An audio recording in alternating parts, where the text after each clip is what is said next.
મારી ચેનલને સબસ્ક્રાઈબ કરો, લાઈક કરો, શેર કરો. બાળકો, આપણે પ્રકરણ 12માં નફાખોટના દાખલામાં ભાગ બીજો જોશું.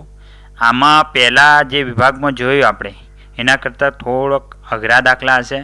જો તમે પહેલો વિભાગ ના જોયો હોય તો આઈ બટન પર હું એક લિંક આપું છું, એ પહેલો વિભાગ તમે જોઈ લેજો. હવે આપણે પહેલો દાખલો જોઈએ. મનસ્વીએ એક ઘર 2,50,000માં ખરીદે છે અને તેના પર સમારકામ માટે 50,000નો ખર્ચ કરે છે. હવે 12% નફો પ્રાપ્ત કરવા માટે તે ઘરની વેચાણ કિંમત કેટલી રાખશે? 2.5 લાખમાં ખરીદે છે. ખરીદ કિંમત કેટલી છે? 2.5 લાખ રૂપિયા.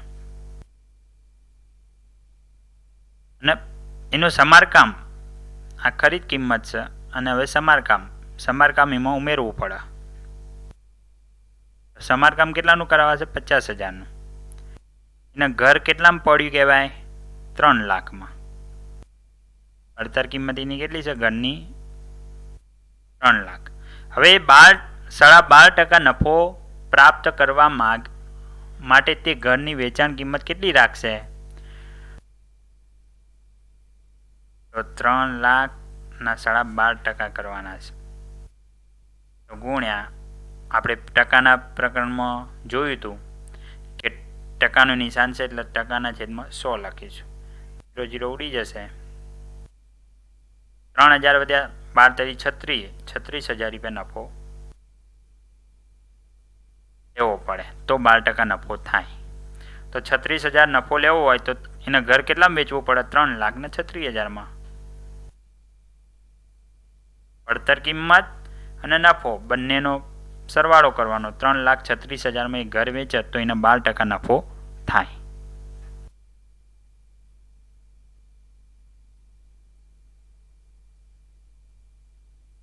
ઉપરનો દાખલો જોઈએ એવો જ આ દાખલો છે એટલે આ તમારે ગૃહ કાર્યમાં કરવાનો છે. ભવ્યે પોતાનું જૂનું પાઠ્યપુસ્તક 15% નુકસાનીએ ₹51માં વેચ્યું તો પાઠ્યપુસ્તકની મૂળ કિંમત કેટલી? ખૂબ મહત્વનો દાખલો છે, ભૂલ પડે એવો દાખલો છે. 15% નુકસાની. હવે 15% નુકસાનીમાં વેચ્યું તેની 100% હોય એમાંથી 15% બાદ કરી દઈએ તો કેટલા ટકા રહેશે? 85. તો 85 એના કેટલા રૂપિયા મળ્યા? 51. તો 100 કેટલા થાય?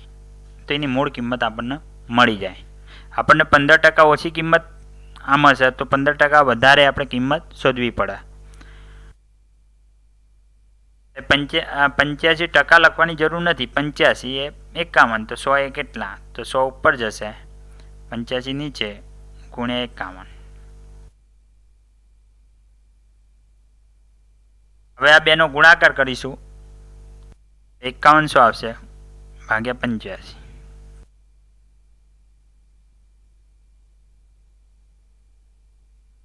85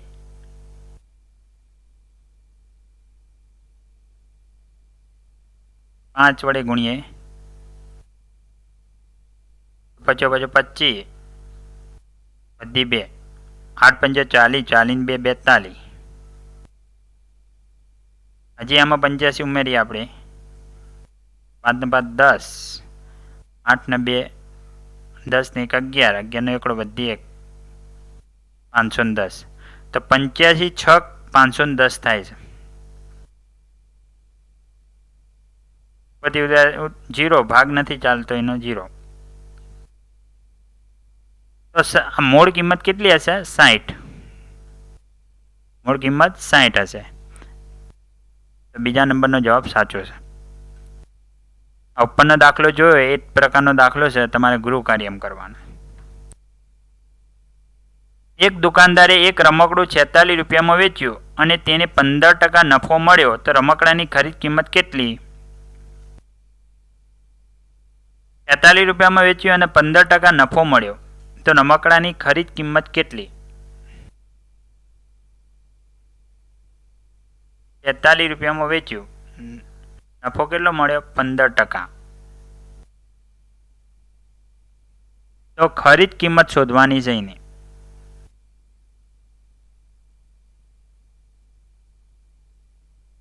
આમ તો સીધો જવાબ આપણને ઓપ્શન પરથી ઘણીવાર દાખલો ના ગણો તમને સીધી ખબર પડે એવા પણ દાખલા હોય. 4 રૂપિયા છે, 4 રૂપિયા ને 20 પૈસા છે, 6 રૂપિયા છે ને 40 રૂપિયા છે. તો જવાબ તો આર્યો જ આવશે કે 15%થી નજીક આપણે કહીએ 46નો નજીક હોય તો જ આ જ જવાબ આવે. પણ આપણે ગણતરી કરવી પડશે. તો ખરીદ કિંમત આપણને આપી છે, શોધવાની છે. વેચાણ કિંમત આપી 46, 15% નફો. તો જ્યારે નફો આપ્યો હોય જેવી રીતે નુકસાની આપણે બાદ કરતા તો નફો શું કરવાનો? પ્લસ કરવાનો. 115 થશે. 100%માં 15% ઉમેર એટલે 115 થશે. 115 એ 46. આપણો ખરીદ કિંમત 100 એ શોધવા. 100 એ કેટલા? તો 100 ઉપર જશે, 115 નીચે, ગુણ્યા 46. હવે આમાં કઈ ભાગ ઉઠતો નથી. આપણે શું કરશું? આ બેનો ગુણાકાર ભાગ્યા 115. તો 4600 ભાગ્યા 115.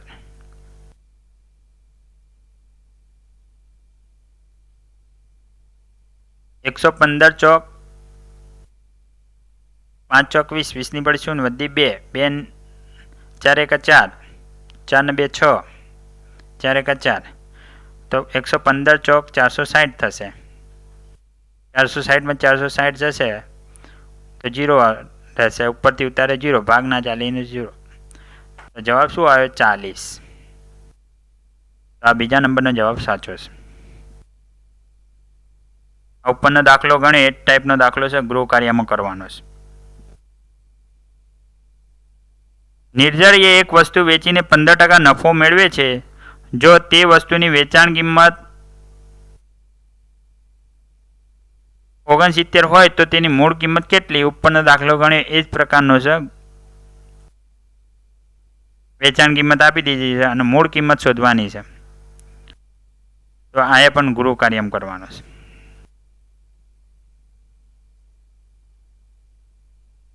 એક વસ્તુ ₹750 વેચવાથી 20% નફો થયો તો વસ્તુની મૂળ કિંમત કેટલી?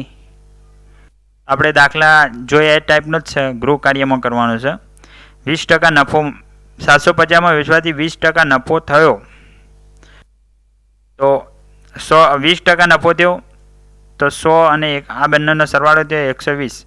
120 એ 750 તો 100 એ કેટલા? આ રીતે પદ મૂકીને અને સાદું રૂપ આપવાનું. 100/120 ગુણ્યા 750. 0 0 ઉડી ગયો. હવે 12 છે ને 750 છે તો કંઈ ઉડશે નહીં. 6 દુ 12, 5 દુ 10. હવે આ બેનો ગુણાકાર કરીશું, ભાગ્યા 6 કરીશું. તો આ બેનો ગુણાકાર કરીએ. 25 બધી 2, 5 7 35, 35 ને 2 37, 375 ભાગ્યા 6. 375 ભાગ્યા 6 કરીશું. 6 5 30, 36, એક વધ્યા ઉપરથી વધારે 5.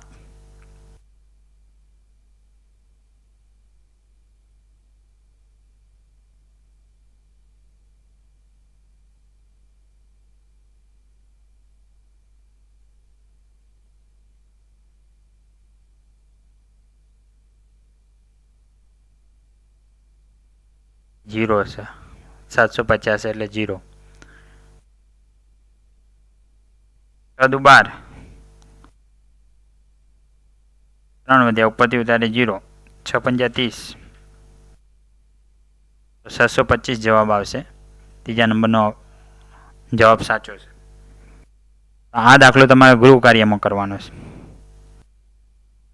150 રૂપિયાની કિંમતની વસ્તુ 10% ખોટે વેચતા કેટલા રૂપિયા મળે?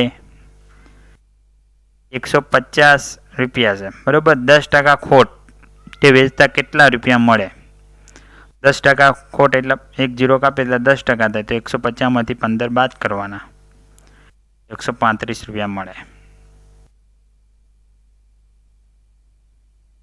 વિનંતીએ 450માં સાયકલ ખરીદી, 50 રૂપિયા ઠીક કરવામાં નાખ્યા, બાદ કેટલામાં વેચે તો 20% નફો થાય. તો 450માં ખરીદી અને 20% રિપેરિંગ ખર્ચ 50 એટલે 500 રૂપિયામાં સાયકલ પડી. 20% નફો લેવો છે તો 1 મીંડું દબાવો તો 10% એટલે 50, 20%ના 100 તો આમાં 100 ઉમેરી દે, 600 વેચત તો એને 20% નફો મળે. તો બીજા નંબરનો જવાબ સાચો છે. 17 કેરી ₹85ની ખરીદી અને 12% નફો લઈને વેચી, તો તે એક કેરીની વેચાણ કિંમત શી હશે? 17 કેરી 85 રૂપિયામાં ખરીદી, 17 કેરી, 12% નફો લઈને વેચી, તો કેરીની વેચાણ કિંમત, એક કેરીની વેચાણ કિંમત કાઢવાની છે. 85 ભાગ્યા 17, 17 પંચા 85, 5 રૂપિયા કેરી પડી. 12% નફો લીધો, આના 12% કરવાના છે.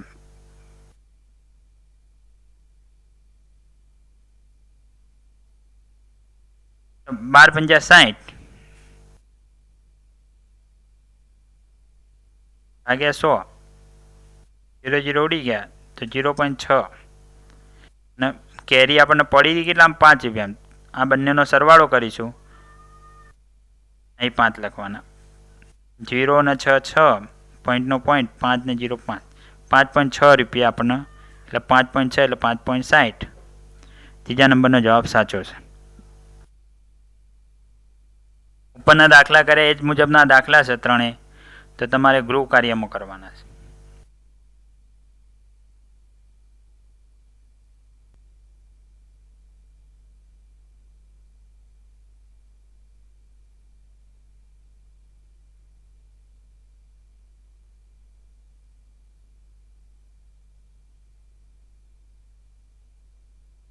એક ફળ વેચનાર ₹10ના ભાવે 12 નારંગી ના દરે 12 નારંગી ખરીદે છે.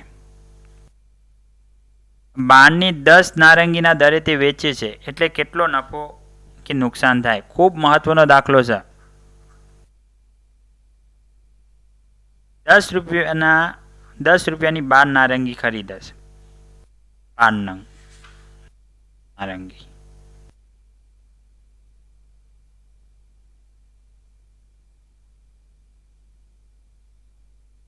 અને 12ની 10 નારંગી વેચે છે. 10 રૂપિયાની 12 નારંગી ખરીદે છે અને વેચે છે કેટલામાં? 12 રૂપિયામાં 10 નારંગી. તો કેટલો નફો થાય?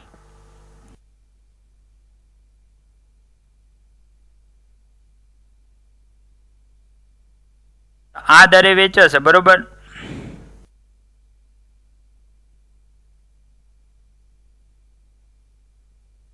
તો 10 નંગના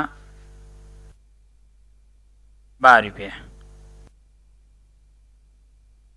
12 નંગના કેટલા રૂપિયા? 12 ઉપર જશે, નીચે 10 આવશે. આ કેવી રીતના લાયા? આપણે અહીં જોયું કે આપણે નંગ કેટલા લીધા છે? 12, અને આ બીજી વાર આપણને ભાવ આપ્યો છે 10 નંગના 12 રૂપિયા, એટલે આપણે 10 નંગના 12 રૂપિયા લખ્યા, અને આ 12 નંગ હવે વેચીએ છીએ, કેટલામાં વેચાય છે? ગુણ્યા 12, 12 ગુણ્યા 12 કરશું એટલે 144 થશે, અને છેદમાં 10 પોઈન્ટ કાપશું એટલે 14.4 આવશે. હવે આપણે ખરીદી કેટલામાં કરી હતી? 10 રૂપિયામાં કરી હતી, અને વેચ્યા એ શું ભાવ મળે આપણે? 14.4. તો 10 રૂપિયા બાદ કરીશું તો નફો આપણને મળી જશે 4.4. તો આ ચોથા નંબરનો જવાબ સાચો છે. 18 રૂપિયાની 3 લેખે ખરીદેલી કેરી 16 રૂપિયાની 2 લેખે વેચતા કેટલા ટકા નફો થાય? 18ની 3 અને 16ની 2. 18ની 3 એટલે 6 રૂપિયા આપણને ખરીદી. 18 ભાગ્યા 3 કરીએ એટલે 6 તરી 18 થાય. અને વેચી કેટલામાં? 16ની 2 એટલે 8 રૂપિયા વેચી. નફો કેટલો મળે? નફો 2 રૂપિયા. 8માં 6 જાય તો 2. તો 6 એ 2 નફો. ખરીદી તે આપણે 6 રૂપિયામાં, 6 એ 2 રૂપિયા નફો. તો 100 એ કેટલા? 100 છેદમાં 6 ગુણ્યા 2. 2 તરી 6. 3 વડે ભાગીશું એટલે 33.33 આવશે. તો આ ચોથા નંબરનો જવાબ સાચો છે. એક ફળ વેચનારો રૂપિયા 10ના ભાવે 12 નારંગીના દરે 60 નારંગી ખરીદે છે. 10 રૂપિયાના ભાવે 12 નારંગી. 60 નારંગી ખરીદે તો 60ના કેટલા થાય? આપણને ખબર છે કે 10ની 12 તો 12 × 60 તો 50 રૂપિયા થાય. 50 રૂપિયાની 60 નારંગી ખરીદે છે. અને 12ની 10ના ભાવે વેચે છે. 12 રૂપિયાની 10 નારંગી. 10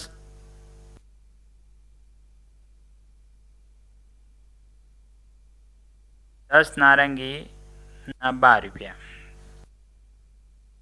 આપણે કેટલી નારંગી છે? 60. 60 નારંગીના કેટલા? 60 ઉપર જશે, નીચે 10 ગુણ્યા 12. 0 ઉડી ગયો. 12 × 6 72. 72 રૂપિયામાં વેચાણી. દીધી કેટલામાં? 50 રૂપિયામાં. તો 50માંથી 72 બાદ કરો. કેટલો નફો થયો કે નુકસાન? નફો થયો. કેટલો થયો? તો 72માંથી 50 બાદ કરો. 2માંથી 0 જાય તો 2. 7માંથી 5 જાય તો 2. 22 રૂપિયા નફો થયો. તો પહેલો ઓપ્શન સાચો છે. ઉપરનો દાખલો ગણે એ જ પ્રકારનો છે. ગૃહ કાર્ય કરવાનો છે. ખ્યાતિ રૂપિયા 100ની વસ્તુ ક્રિષ્નાને 5% નફો લઈને વેચે છે અને ક્રિષ્નાએ તે જ વસ્તુ મનાલીને 20% ખોટે વેચી. તો મનાલીને કેટલી કિંમતે મળી? 100 રૂપિયાની વસ્તુ, 5% નફો લીધો એટલે 5 પ્લસ કર્યા. 100ના 5% કરો એટલે 5 જ આવે. 105 રૂપિયામાં ક્રિષ્નાએ લીધી. ક્રિષ્નાએ તે જ વસ્તુ મનાલીને 20% ખોટે વેચી. તો 100 એ 105 રૂપિયા હતા. 20% ખોટ એટલે કેટલી? 80. 80 એ કેટલા? 80 ઉપર નીચે 100 ને 105. 0 ઉડી ગયા. 105 ગુણ્યા 8 કરવાના છે.